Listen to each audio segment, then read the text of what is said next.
AI is profoundly transforming the cybersecurity landscape, and the reality cuts through both hype and panic. Here's what's actually happening in 2025. The cybersecurity job market is exploding, with an estimated 3.5 million unfilled positions globally through 2025.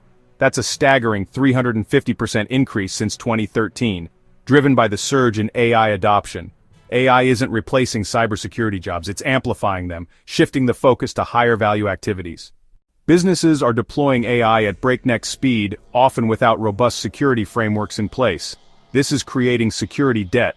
AI-related data breaches surged by over 56% in 2024, a clear sign the risk isn't theoretical.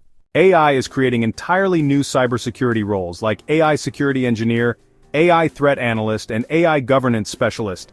The future of cybersecurity is a partnership, humans and AI working together to defend against evolving threats. The most in-demand skills, AI literacy, threat modeling, secure coding, and governance, these are now essential for every cybersecurity pro. AI isn't the threat to your career, it's your biggest opportunity. Upskill now, the future is hiring.